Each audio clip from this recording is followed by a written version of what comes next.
Hi, Brock. Hey! I'm so happy to see you. So happy to be here. Yeah, I'm excited we're getting to do this.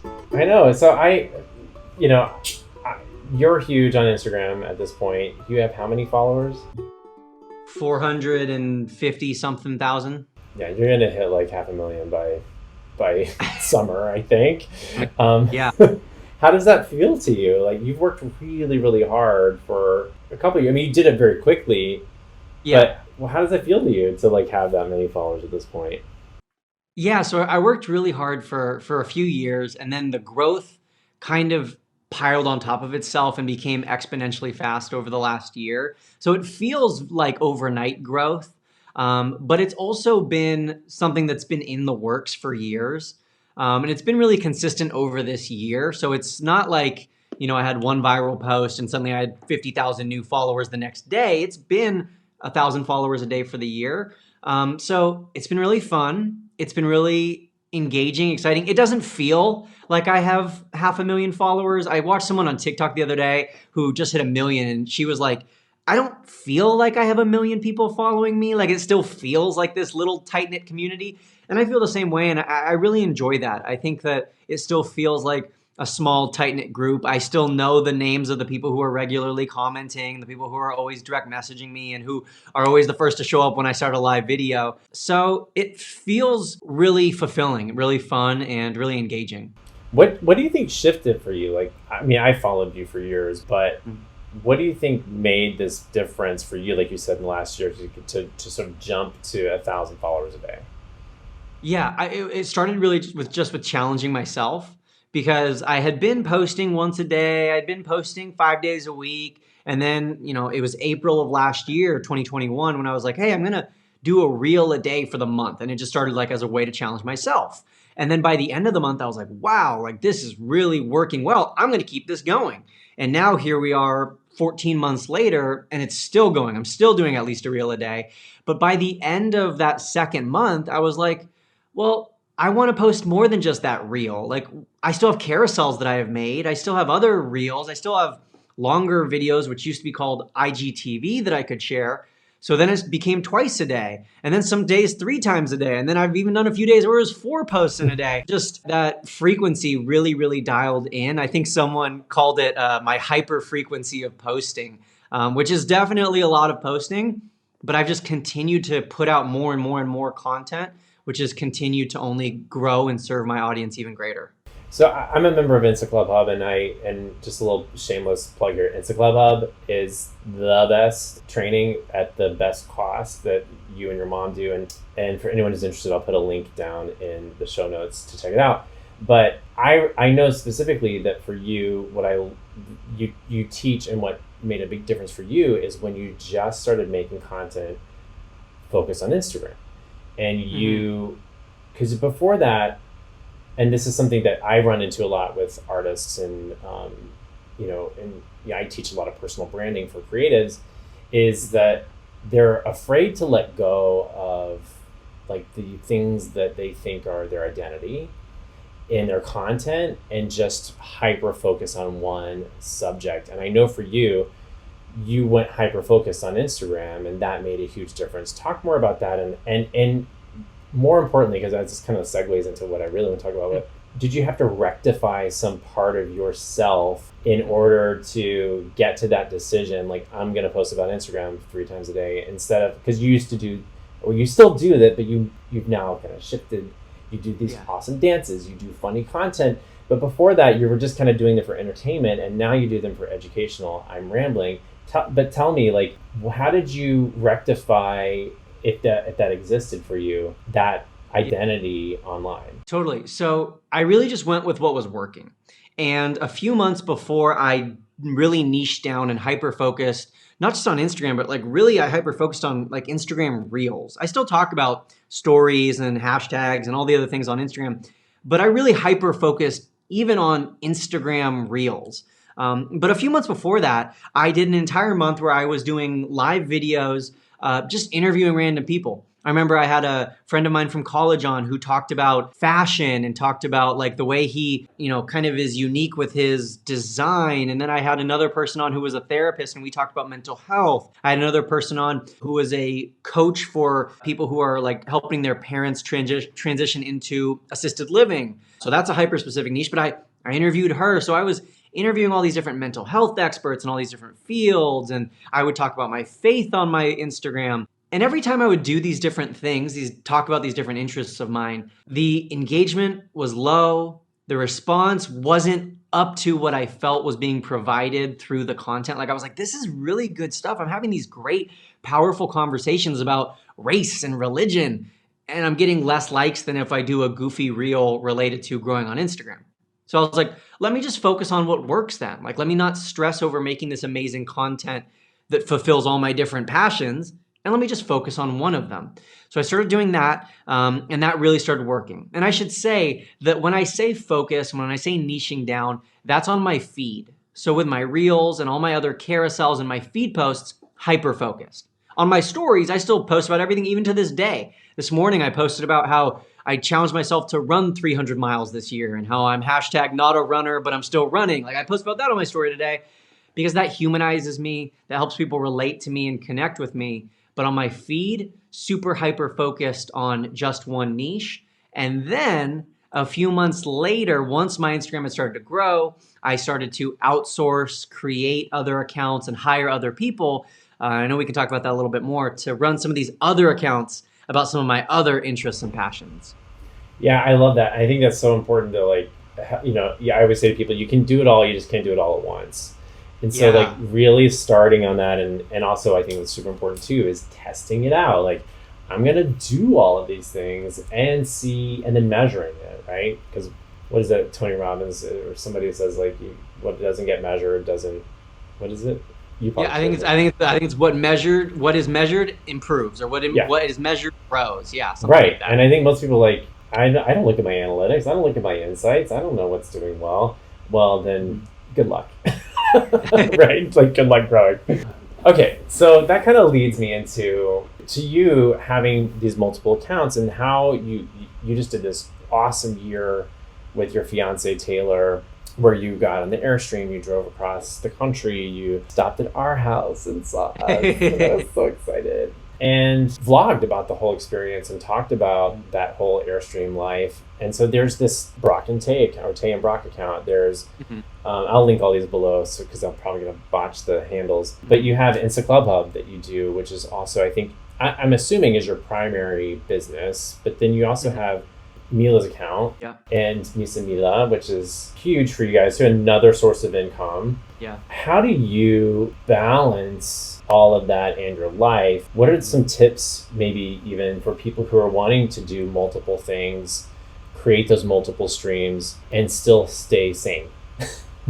Yeah, absolutely. So let's run through the list. We have my account. My fiance Taylor has her own personal account. Then we have our shared account, which I believe is at Tay and Brock, which is kind of like our couple. I think so. It might be Brock and Tay, but I think it's Tay and Brock. And that's, like you said, van life, travel, relationship stuff, more of like our couple related things we do together. Then Mila, our dog, has 220,000 followers, 220 and rapidly growing. And then we have our other dog, Shotzi. She has an account. Right.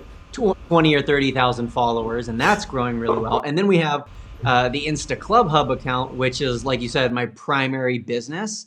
So actually, I'm not logged into the Insta Club Hub account on my phone at all. I started the account and I ran it for the first 8 months or so. And then we brought on a virtual assistant who was co-running it with me. And then now we brought on a full-time team member who it's her job to curate and to create content just for that account. So that's the Insta Club Hub account. We have a social media manager who runs both of our dogs' accounts, which sounds funny. And it sounds crazy to probably some people listening. Like, you have a social media manager for your dog's Instagram? And yes, we do. Like I said earlier, one of them is at 220,000 followers. The other's at 20 or 30,000 followers. They're both rapidly growing, and those are huge sources of income for us. Both of the dogs' accounts, they do affiliate marketing, we do brand partnerships, we do sponsorships, we do paid shout outs and collaborations, things like that. So both of the dogs' accounts are a major source of income for us. And so it makes sense for us to hire someone to run it so that we don't have to stress all day about coming up with a creative reel for our Doberman. Instead, we can hire someone and pay her to create that content. And then her fans, the dog's fans, can continue to, get served and get laughs and get entertained with the content. It's a win-win for all parties involved. And then we have the Tay and Brock account. That is the one account that Tay and I still run. We kind of ham and egg it together ourselves. Sometimes I'll create the content, sometimes she will. But I think the biggest lesson learned is, first of all, something you already mentioned, which is try out a bunch of things first. Find what works and what you like. Just start with experimentation. And then once you find something that works, stick with that one thing. Grow one thing at a time. Grow the one thing, and then once that's sustained and that ball is rolling downhill, then you can start building another snowball and try to roll that one downhill as well. But if you're trying to roll 8 snowballs down the hill at the same time, you're going to drive yourself crazy running back and forth, and you're going to constantly feel burnt out and overwhelmed. So I started with one, and then we've grown and we've grown and we've grown. And I remember back in the day when we had just my account and Mila's, and we were like, no way will we ever create one for the two of us. No way will we ever create an account for Shotzi. That's just too much. And now we have all of these, and we're like, maybe we should start another account for this area of our life. Yeah. And then I should say, in addition to all of those, not only are they on Instagram, most of those accounts also have TikTok accounts, and we do have a YouTube channel for Tay and I ourselves. So we're very omni-channel present in this household. Yeah, you're producing a lot of content, and I think a lot of people, and I do this to myself sometimes, if I'm not nailing every channel all the time, I can very easily kind of fall into a place, I'm failing, I'm not fulfilling my end of the bargain. How do you, because I know that there's probably times where you're like, well, we're not going to probably get a YouTube video up this week. There's, too much going on, or Shotzi's TikTok is going to probably not get something this week, or, until you start outsourcing and you hire somebody, of course. But how do you push through any of that judgment you might give yourself around your content and posting consistently? Yeah. So I think this is a skill that I've just kind of learned over the last 2 or 3 years. And that's honestly to just not care. To not care if things like aren't going that well. Like personal example, our last few reels that we posted on Tay and Brock, they haven't been very good. And I've kind of known before posting them that they weren't going to do all that great, but I'm going to post them anyways. And I think of the 4 that I posted that I thought didn't do well, 3 of them didn't do well. And then one of them ended up going VFM, viral for me, viral for us. And it got like 30,000 views, which on that page, we have like 20,000 followers. So that was awesome. But it was just kind of committing to, hey, even if this isn't a home run, I'm still going to post it. I'm still going to share it. Even a few weeks ago on my personal Instagram, which was growing at about 1,000 followers a day, there was like a 2-week period where I was growing at like 500 followers a day. And I know this sounds terrible to say, and like I'm sure people are like, I would kill for 500. But for me, 500 following 1,000, like that's half the amount of followers in a day. So for me, that wasn't all that great. But at that same time, Mila's account was blowing up. Like she suddenly grew by like 50,000 in a month. So it ebbs and flows. But when you have enough horses in the race, so to speak, you have enough snowballs rolling down the hill at the same time, to go back to that last analogy. Even if 4 out of the 5 are slow moving, or they're just kind of chugging along but not making all that much progress, you might still have 1 out of the 5 that's rolling real well. But ultimately, social media, just like life, it ebbs and flows, it comes and goes. There's highs and lows. All of that rhymed unintentionally. But it just, that's kind of the reality of it, right? Like there's going to be great posts, there's going to be bad posts. The algorithm is everyone's bane of existence. So just kind of learning to keep posting and keep rolling with the punches, so to speak. It's like it's like you said, it's not caring. It's I think that's really important to understand, because one of my favorite things you do pretty steadily in your content is you'll post like, this is how many people unfollowed me today. Mm-hmm. That's like one of my favorite things you do, because I think so many people put this fear of God in themselves that if they lose followers, they're somehow not killing social media. And it's like, no, like, don't be afraid to lose followers. I actually am usually pretty happy when I lose followers, because it's like, great, that means that I'm on track. Like I'm the right people are finding me and the wrong people are leaving. And that's what I want, Yeah. Totally. It's rarely the people who are like madly in love with you, who are liking every post and the first comment and they're DMing you. It's rarely those people who are unfollowing. It's rarely the loyal, engaged super fan who's unfollowing. The people who are unfollowing are the people who like randomly followed you in the first place. They didn't really know who you are. Maybe they accidentally followed you. Maybe they were a spammer or a robot account, or they weren't that interested. And so good. Like, I don't want you at my party anyways. I don't want you in my circle anyway. So if you want to leave, go ahead. Like, be my guest. If anything that's going to help my engagement rate and help my total number of followers be more engaged and more plugged into this community anyways. So if those people want to leave, let them leave. I think my highest day has been 971 unfollows. And I think that was also the day where I had the most followers I ever gained in a day. So it's also very true that the more followers you gain, the more followers you lose. Like, I'm gaining net 1,000 a day. So really, it's more like plus 1,700 and minus 700 every single day. But regardless of like the follows, right? Because this is the thing I think is really why I love your posts. It's like, I got this many unfollows and follows, everyone just stopped focusing on it, because that's not even what you're focused on. Like, you're not even looking at the follows and unfollows, and I think that's why those specific posts matter so much to me, because it's a good reminder to people, like, I'm not even focused on that. Like, I'm focused on engagement, I'm focused on community, I'm focused on so how do you, what are your top priorities when it comes to looking at stats or looking at your account, and okay, this matters so much more than follows. What would you say those top priorities are? Yeah, this is a great question. One number that I love to pay attention to, and one number that I do focus on consistently growing, is stories views. And that's because I know that if more people are watching my stories, more people are getting to know the real me, they're starting to trust me more. And that means more people at the top of the funnel who can eventually be converted into customers, subscribers, lifers, whatever it may be. So that number is important to me. And then besides that, with posts, I track my posts for like the first hour or so. And honestly, I can usually tell within the first 30 minutes if this post is going to be a hit or not, if this post is going to do well or not. I can usually gauge it after about 30 minutes how it's going to do. But after that, I really don't check it too much. I never, ever, ever, Brett, I never look at my notifications page. I can't even tell you the last time I clicked on that page. I don't look at my notifications. I don't look at my past posts. I don't go back to a post from yesterday or older. I won't even go back to this morning's post and read through the comments, because I know that after that first hour, that's when it's going to start reaching the people who don't really know me, who aren't really in my corner the way most of my followers are. That's when it's going to reach like the haters and the trolls. So after the first hour, I don't even go back and look at my posts. So I track them for the first 30 minutes to an hour, just to see what's working, what's doing well. Is this post really resonating with people? Or is this a topic that's maybe overdone or needs more explaining, or is just kind of, out of left field for people and they don't get it right now? So I'll track things for the first 30 minutes to an hour after I post to the feed.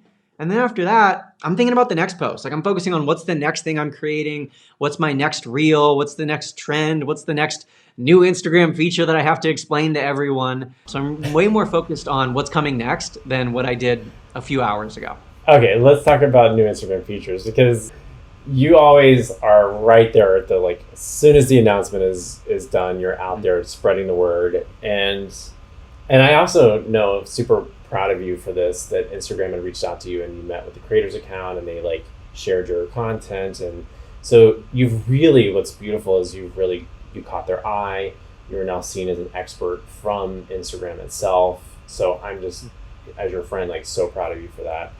What, these features, right? So they've rolled out a lot of features so far, between the feed changes, where you can do follow or favorites, and you can change that feed, plus some other lots of other things. But what are your favorite things that are coming? What do you foresee Instagram becoming next?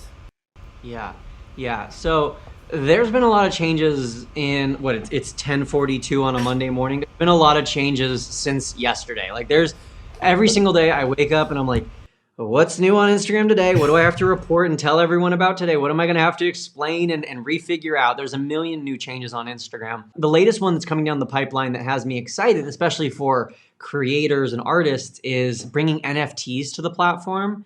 This is something that people, since the beginning of the metaverse and NFTs and digital artwork, I think it's been easy to draw the line between Instagram, which is like an app for photography supposedly, and art and things like that, and NFTs. Like that line, it's not a big jump. It's not a big bridge to cross. So this year, a lot of people, including myself, predicted that NFTs would be brought to Instagram. Over the last few months, they've been working on it, and they're still working on it. Nothing is officially being rolled out yet, but in an interview published just yesterday, Zuckerberg was talking about bringing NFTs onto the platform. And for anyone who's watching who's like, what the heck even is an NFT?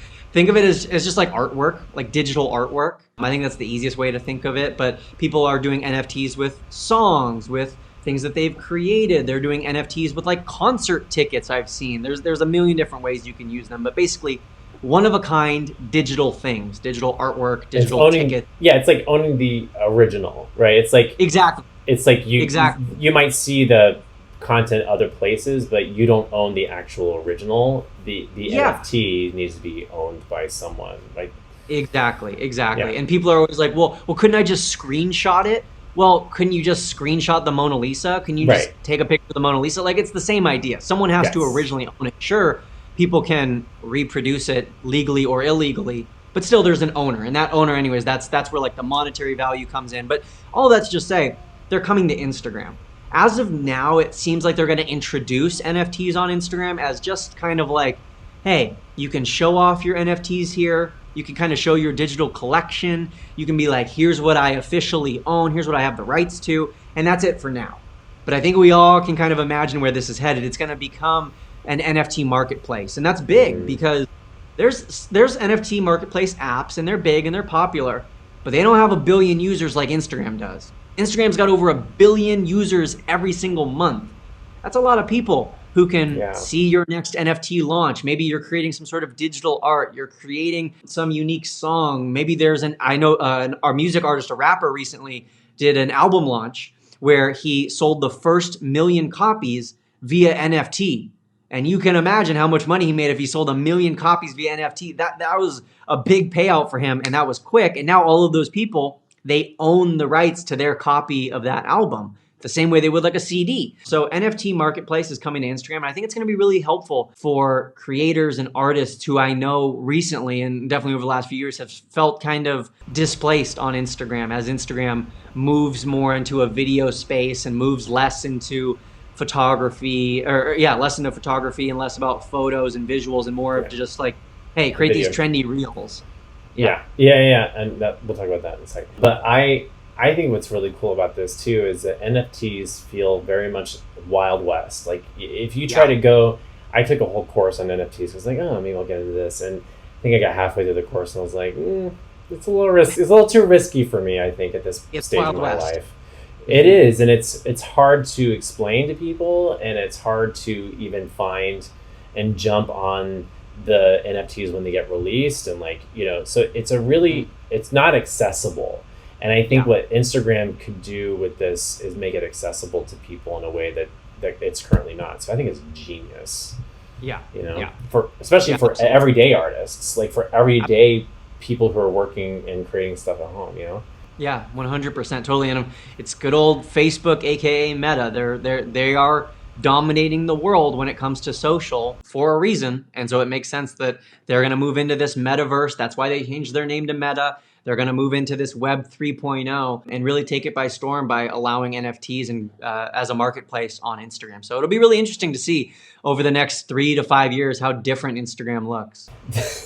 That's my opinion, but but stop sending people trending audios. Like, just make great content. And I know, so we're kind of talking about original content. That was like the big thing that Adam Mosseri talked about, was it last week or 2 weeks ago? Yeah. Can't keep up. There's so many changes. I know. Was saying that they're going to prioritize original audios over trending audios because, as you know, oh my gosh, if you're in the social media coaching space in any way, it's like every day somebody's like, trending audio. I'm like, please stop. Just make great content. Which I think is cool when they say that, but how can they literally, like, are you noticing, because I've noticed you being much more conscious of creating original content in your feed as well with audios. How do they measure that? How do they shift that within the algorithm Because I know I sort of look at, I actually was thinking of this morning in the shower, and this might be a great piece of content for you. I'm going to give away all my goods, but it's like I sort of think about trending audios on TikTok or on Instagram, sort of like a family tree, right? It's like it starts here and then it sort of branches out. Like the more people recreate that ancestry of the genetic code of that audio, it spreads and spreads and spreads, right? That's kind of the best way to think about trending audio. And I think most people think trending audio, they think, oh, I have to recreate the exact same concept or use that audio in the exact same way. It's like, no, it's just the audio gets sort of coded in a way. And if you take that audio out of that family tree and try to make it on your own, you're not going to get the kind of views that you would get if it was still connected. Does that seem right? I mean, that's at least my experience. Yeah. It's really interesting, this whole original audio thing. And to be totally transparent, I don't know exactly how they are going to be able to tell. I think obviously, like if you use hashtag repost or you say the word repost or reshare in your caption, that'll be a dead giveaway that it's a repost or a recreation. I think that if you're using an audio that people have already used 26,000 times, Instagram can tell that. But also, we know how Instagram works in its simplest sense is Instagram shows people what Instagram thinks people want to see. And so if everyone is liking a trending audio from Schitt's Creek and you use that audio in your reel, well, then it would make sense that Instagram shows people that reel because it's using the Schitt's Creek audio that people are loving. So it's not exactly clear yet how exactly they're going to prioritize original content versus reposted content versus trending audios versus original audios. It's not exactly clear. I think part of it, honestly, might just be Instagram trying to encourage more original content because there is so much backlash, especially from the Gen Zers who are like, oh, Instagram is cringe. It's just, whatever's on TikTok is going to be on Instagram 2 weeks from now. So it might be Instagram's way of being like, hey guys, make original stuff, make Instagram a more creative space. We're going to penalize you if you don't, wink, wink. I'm not sure exactly. Are you noticing a difference in your...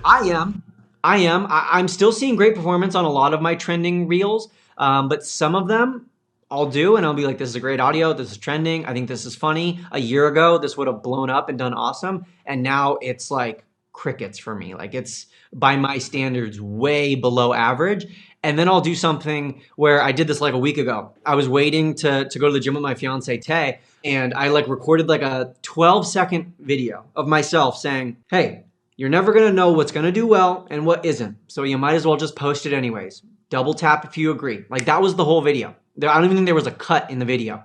And that did awesome. Like that got really great views, really great engagement. It wasn't a trending audio. It wasn't an audio that had existed before I spoke the words.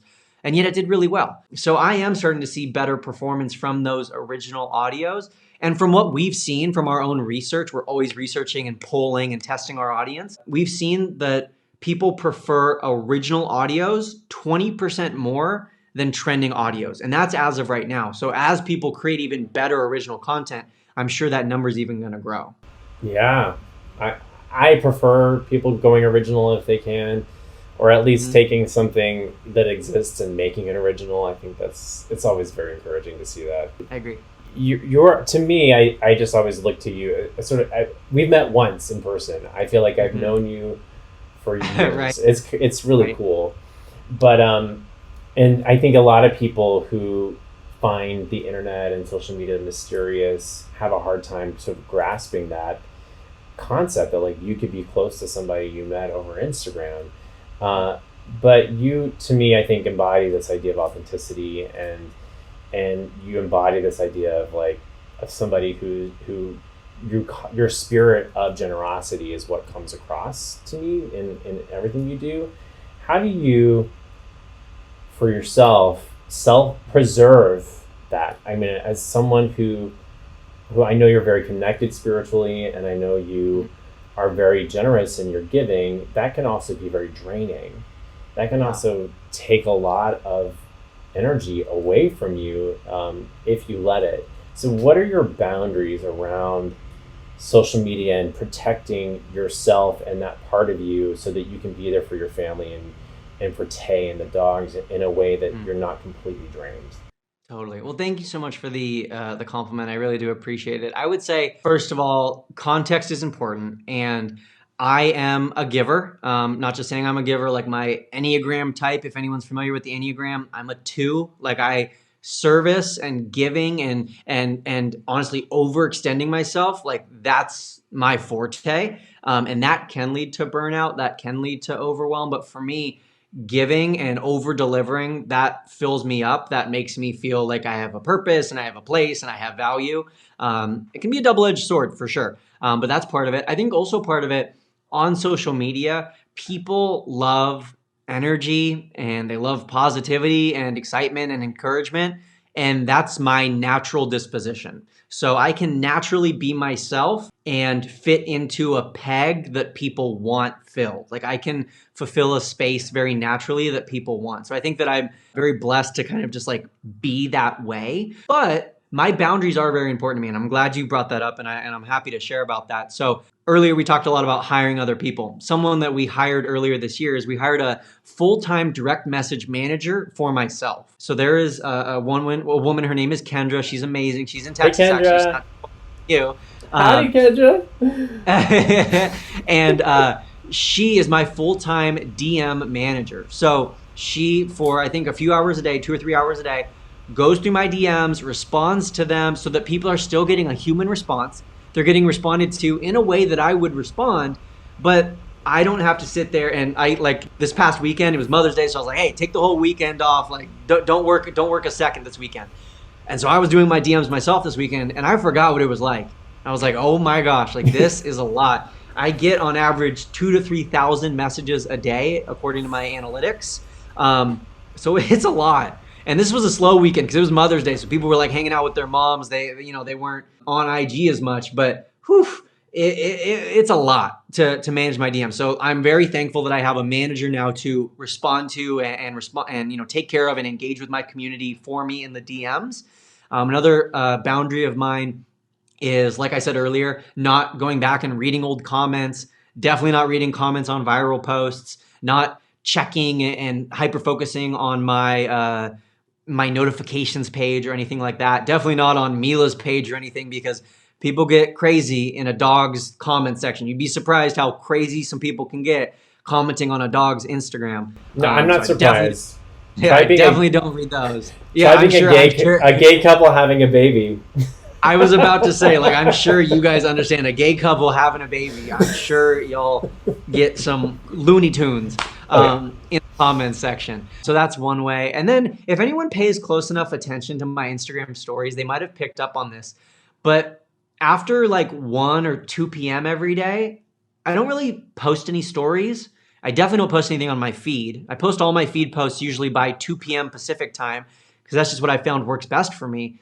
But the afternoon and the evening, like, that's total family time. That's do whatever I want. That's go surfing, go work out, go for a run, like do whatever I need to do. Just be a human being and relax and chill and live life. So I don't do much in the afternoons. I don't post much. Sometimes it'll be funny. I'll post a story like in the evening. Something will come to me at like 8 o'clock at night. I'll post a story and I'll be like, oh gosh, like I haven't posted a story in 9 hours. And for someone like myself, who's, omnipresent and super hyperactive on social media, that's weird to look at and say, I haven't posted a story in 9 hours. But that's just part of my boundaries. I don't really work very much in the afternoons or evening. I let myself just decompress, relax, and consume content mindlessly, like scroll on TikTok and just have a few laughs rather than scrolling on TikTok trying to get inspired for my next reel.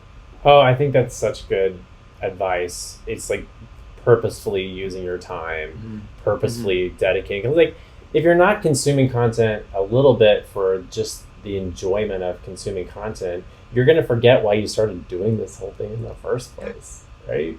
Yeah, absolutely. And social media is so fun. TikTok and Reels, like, it can be really fun and rewarding and engaging. Like, there's a reason why we're all addicted to our phones. The dopamine is real. So allowing yourself to consume it in small doses it's fun. It's rewarding. I'm just so glad you came and talked, and feel so lucky to be your friend, and you help so many people. So Everyone go follow Brock Levin Johnson on Instagram. Check out Insta Club Hub again. I'll have links in the show notes down below. Thanks for coming and chatting. Is there anything else you wanted to make sure you shared or say to people? I think I've said it all. I think the classic cliches of just getting started, start imperfectly, hit a base hit, like a single or a double, rather than trying to hit a home run every time. I think those classic cliches, they're cliche, yes, but they exist for a reason, right? So those things, I think we've said it all today. But Bret, really, I thank you so much for having me on the show. I appreciate the space you fill in this creator community, and I appreciate how much service you're doing and scheduling out and carving out some time in your day to continue to serve and educate and connect with people despite having a newborn. That is impressive and very awesome and very admirable of you. So thank you for having me on today. Thank you, Brock. I'll see you soon.